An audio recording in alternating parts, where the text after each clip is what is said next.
Baik. Assalamualaikum warahmatullahi wabarakatuh.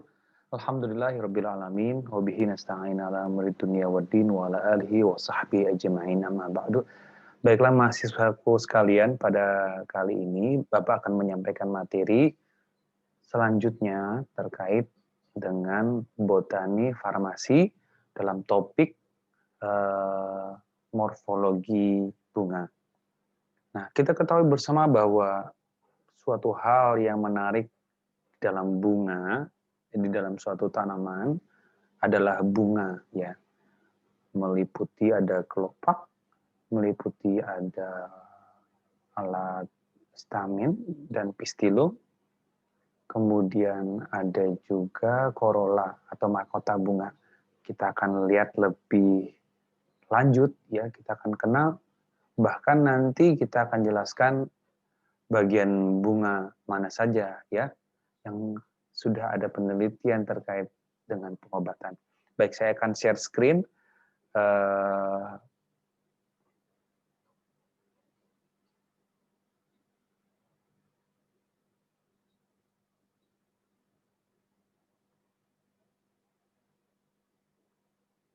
Nah, mahasiswa sekalian, ketika kita melihat gambar bunga itu cantik, baik, bagus, ya, kita akan melihat bahwa keindahan suatu tanaman itu terlihat dari uh, adanya bunga, ya. Warna bermacam-macam dari bunga menyebabkan menarik sekali kita lihat, gitu ya, indah sekali. Nah, Bapak saat ini akan menjelaskan tentang morfologi dan bagian-bagian daripada bunga. Nanti kita akan belajar terkait dengan apa itu sepal, petal, pedicellus, kemudian ada pistilum, stamen, dan bagian-bagian yang lain yang menarik untuk kita bahas. Nah, ini adalah salah satu mungkin yang menarik perhatian kita, yaitu bunga, ya. Kita lihat ada kelopak bunganya, ya, ada kelopak bunga dan ada mahkota bunga, ya. Mahkota bunganya ini berwarna putih, gitu ya, putih dan ke apa namanya, ke merah mudaan, gitu ya, ke merah mudaan. Kemudian terlihat di situ ada putik di tengahnya, ya, ada putik di tengahnya ini, dan ada benang sari, ya, seperti itu. Sangat cantik. Kalau kita lihat, ya, di dalam Al-Qur'an, ya, Allah Subhanahu wa taala juga menyinggung tentang bunga, ya. Karena kita tadi melihat dia sangat menarik, itu diibaratkan bagaikan dunia ini, gitu ya. A'udzubillahi minasyaitonirrajim. Bismillahirrahmanirrahim. Wala tamudanna 'ainaika ila ma matta'na bihi azwajam minhum zahratal hayatad dunya linaftinahum fi, yang artinya, dan janganlah kamu tunjukkan pandangan kedua matamu kepada kenikmatan yang telah kami berikan kepada beberapa orang dari mereka sebagai bunga atau zahratan kehidupan dunia, agar kami menguji mereka dengan kesenangan. Jadi seperti itu. Di dalam Quran surat Toha ayat 131. Memang menguji kita, ya, dengan keindahan-keindahan seperti itu, bagaikan dunia. Nah, itu di dalam Al-Qur'an. Baik, sedikit, ya, pencerahan. Nah, kita akan lanjutkan terkait dengan apa itu bunga, ya. Ya, kita lihat. Kalau kita kenal bunga di sebelah ini salah satu bunga yang mungkin sangat kita kenal. Apa? Bunga kembang sepatu. Bunga kembang sepatu. Warnanya merah, kemudian kelopaknya warnanya hijau, kemudian mahkotanya warnanya merah, ya, merah, ya. Sering digunakan buat, ya,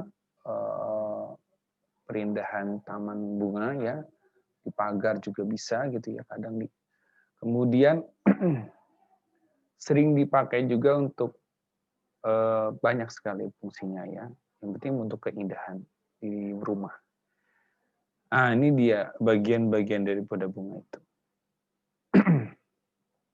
Keseluruhan kelopak dan mahkota bunga. Apa saja bagian-bagian daripada bunga? Ya, yang kita pelajari dari mata kuliah topik ini adalah terkait nanti tentang tangkai bunga, pedicellus ya, dasar bunga ya reseptakulum, dan bagian kelopak, mahkota, benang sari, putik ya atau pistulum. Nah, kalau dilihat dari bagian-bagian ini nanti kita akan mengenal ada namanya bunga lengkap dan bunga tidak lengkap ya.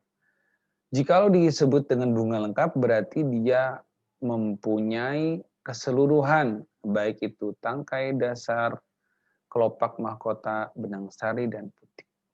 Namun ada juga yang disebut dengan bunga tidak lengkap. Bisa jadi dia hanya mempunyai perhiasan bunga saja ya atau salah satu dari kelamin bunga. Nah, biasanya di kelamin bunga ini ya ada bunga yang hanya punya benang sari saja atau hanya punya putik saja. Nah, ini dia bagian-bagian daripada bunga ya. Yang berwarna menarik ini disebut dengan mahkota bunga.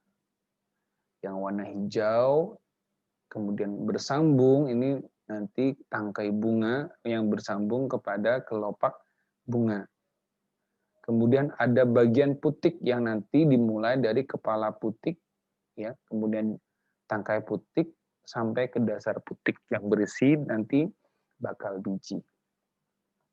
Nah, kenapa disebut bunga lengkap? Saya sebut tadi bunga lengkap bahwa dia memiliki semua termasuk alat kelamin daripada bunga. Ya, contoh dari bunga lengkap tadi ada bunga kembang sepatu dan bunga bakung. Bunga tidak lengkap salah satunya adalah bunga Kamboja atau Jepun.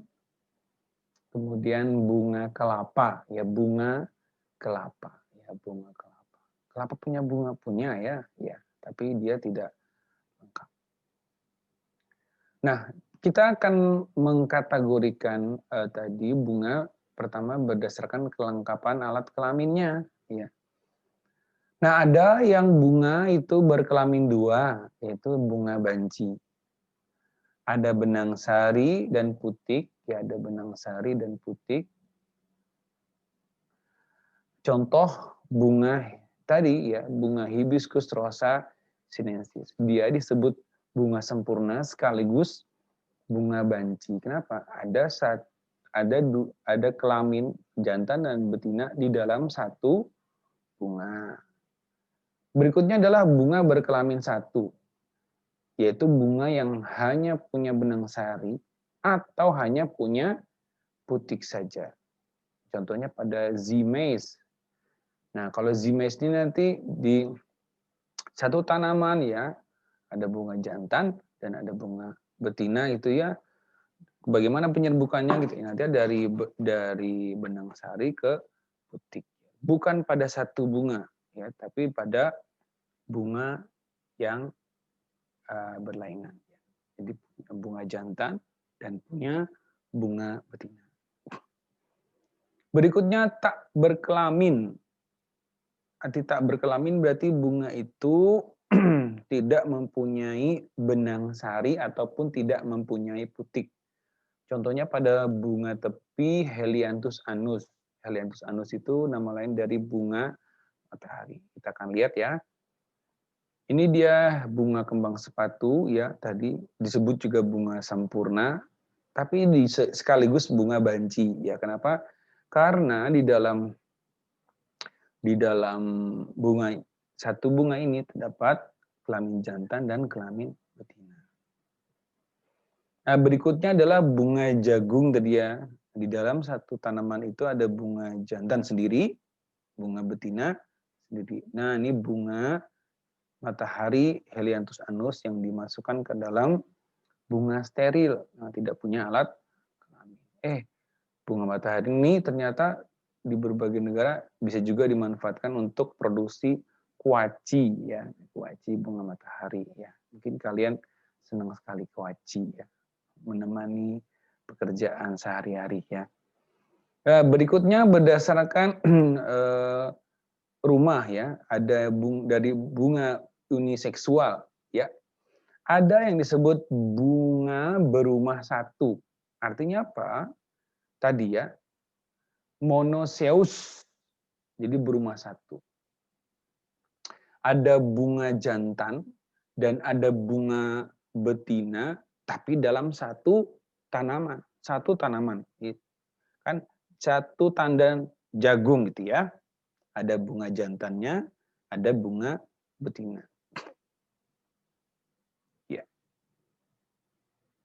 Contohnya adalah pada kelapa sawit, Elais guineensis Jack, dan bunga jagung atau zimais, kita akan lihat ya. Berikutnya adalah berumah dua. Kalau berumah dua ini bunganya berkelamin tunggal. Ada pohon jantan, ada pohon betina ya. Contohnya pada salak atau Zalaka edulis. Berikutnya adalah bunga poligamus. Pada satu tanaman ada bunga jantan, ada bunga betina, dan ada bunga sempurna atau bunga banci. Nah, bunga banci, bunga jantan, bunga betina jadi satu di dalam satu tanaman. Contohnya pada tanaman pepaya, itu mempunyai bunga poligamus carica pepaya. Mungkin senang sekali ya kalau kita lihat tuh di pasar tuh ada yang jual bunga pepaya, biasanya apa? Buat lalapan ya. Nah, ini contoh dari tadi bunga apa? Bunga berumah satu atau monoseus. Ya. Monoseus yaitu kelapa. Contohnya pada kelapa sawit, Elais guineensis Jack, dan jagung ya. Tanaman berumah satu, monoeus. Berikutnya adalah tanaman berumah dua atau dioecious. Contohnya pada ini salak. Di sebelah kiri ada bunga salak jantan, di sebelah kanannya ada bunga salak betina. Ini contoh tanaman salak ya. Salak itu enak sekali ya. Kalau kita lihat ada salak pondoh gitu ya. Ya, itu buahnya ya. Tapi kalau lihat bunganya ada dua ini ya. Di mana dia tadi di pohon ya sendiri-sendiri gitu ya. Bunga salak jantan di pohon sendiri gitu ya. Bunga salak betina di pohon sendiri. Sehingga bagaimana cara memproduksi atau ya dibantu ya perserbukannya. Nah, ini dia contoh tanaman poligamus. Poligamus tadi adalah di dalam satu tanaman bunga jantan, betina, dan bunga banci atau bunga sempurna satu di satu tempat.